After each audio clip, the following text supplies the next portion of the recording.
So Alan is working, we're trying to get the sunfish's attention. Here it comes, up to its target, and we're trying to get the turtle to leave the sunfish target alone and go back to her own target.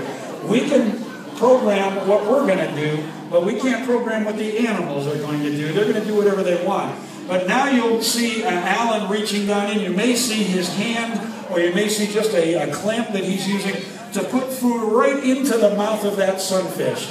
In the meantime, the sardines are getting their food. They're going to get between 25 and 30 pounds of food, and they're going to try to finish it off in about 2 minutes, because the longer they take trying to get their food, the more vulnerable they are to becoming food for somebody else in there.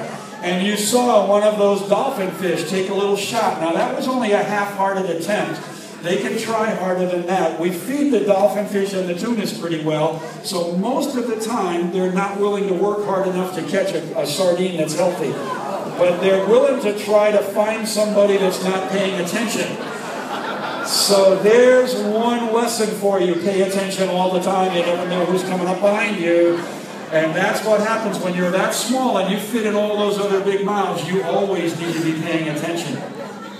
It also helps, to be pretty quick. And if you watch those sardines, the way they change direction, left and right and up and down and forwards and backwards, they're really quick at changing direction, much more so than some of the larger animals that might be faster but less maneuverable. And that helps them keep from being eaten as well. And of course, one of the other strategies is that you want to have as many friends as you can get. The more friends you have in your group, the better the odds are that if somebody does get eaten, it'll be one of you guys, not me. So nobody wants to be alone out there, and nobody really wants to be the leader, because if you lead and nobody follows, you're out there all alone, and that's a little scary. Now look at this dolphin fish up front here, up right in the front of the window.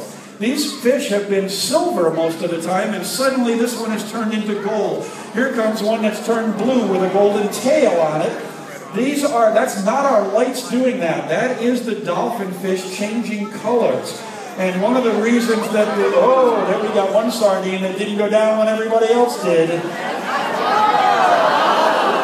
we refer to a sardine like that as a between meal snack?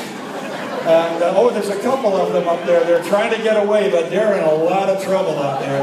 And you can see the colors, but you also see how maneuverable they are. They really are quick, and if they make it back down to the school, they're going to be okay.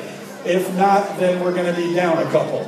But the color changing is why the Mexican fishermen for generations have called these fish dorado.